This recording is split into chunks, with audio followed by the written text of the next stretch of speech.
shukrani zingine ziende kwa mkuu wa jeshi la polisi pamoja na wageni waliofika wakiongozwa na mheshimiwa mkuu wa wilaya ambaye tumemkaribisha, lakini sio hao tu, pamoja na taasisi zingine zisizo za kiserikali, mabenki yetu yote ambayo tumeshirikiana nao toka awali mpaka hivi sasa. Tumeweza kutimiza jambo ambalo tulitarajia kwa kiwango chake, limefana na maadamu mlikuwepo kama mashuhuda ameweza kushuhudia.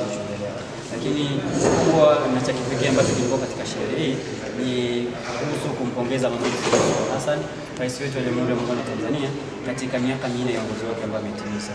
Kwa hiyo mara baada ya tukio hili nimeona watu wengi sana wamepokea kwa mwitikio mkubwa. Sikutegemea kama nitapata crowd kama ile nilikuwepo, kwa sababu ni jambo ambalo tumeandaa ndani ya muda mfupi, almost siku 4.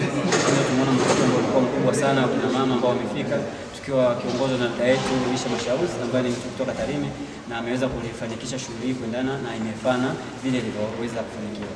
Lakini shukrani zangu zingine ziende kwa ndugu na jamaa ambao wameweza kusafiri kutoka sehemu mbalimbali, wameweza kujituma, wameshirikiana na sisi toka awali mpaka hapa tulipofikia, na wengine bado tuko nao kumbini hapa, wengine ndio wanaondoka. Lakini wale mama zetu ambao wako njiani, basi Mwenyezi Mungu awabariki na watangulize mahitaji yao kwa Mwenyezi Mungu, basi Mungu aweze kuwapokea. Lakini hata wanaporudi nyumbani, basi Mungu awarudishe salama.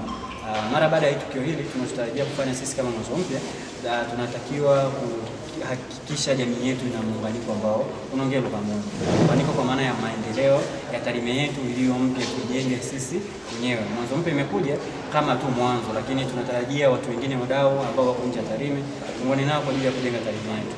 Kitu pekee kinachoweza kumfanya mwanamke awe huru ni kipato chake.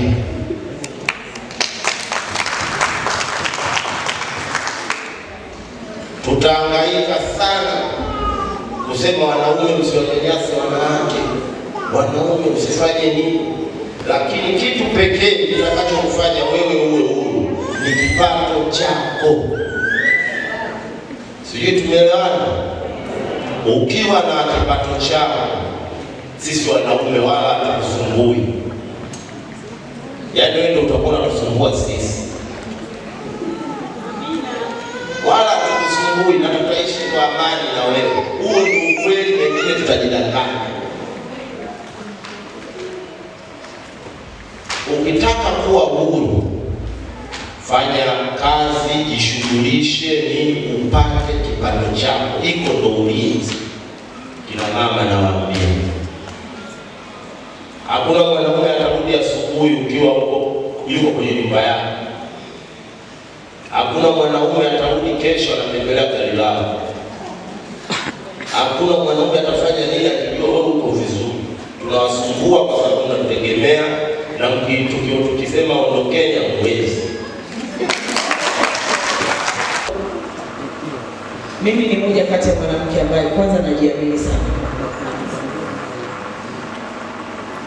Pili, najituma sana. Tatu, najikubali sana. Na katika hayo yote nimekataa kutetereka. Mheshimiwa ambaye anamwakilisha mgeni rasmi amesema kuhusiana na mwanamke, si ndio? Uchumi ni kitu ambacho zamani, hususani kanda ya Ziwa, mwanamke alikuwa hawezi kufanya chochote bila kupata bidhaa kwa mumewe. Na hayo nilikuwa tunayaona kupitia vyombo vya habari, maisha halisi na vitu kama hivyo. Kiuzuri sijakaa sana kanda ya Ziwa, nikawaje najivunia kuzaliwa huko. Kwa hiyo tulikuwa tunaviona. Kwa mfano, babangu alimkatalia mamangu kufanya biashara, lakini kuna siku babangu alipata ajali, akavunjika mguu. Akakaa Muhimbili takriban mwaka 1 na kitu. Pale ndio alipothamini mwanamke kujitafutia. Ana watoto 5, anataka kusoma, kuvaa, kula na matumizi mengine kama vile kuumwa na vitu kadhaa. Yeye tayari yuko Muhimbili, yuko juu, akawa anategemea labda ndugu zake watamsupport. Lakini nikwambie, mtumai cha ndugu, kila mmoja anatakiwa pambana na familia yake. Usimlaumu wewe nani asaidie familia, jisaidie mwenyewe.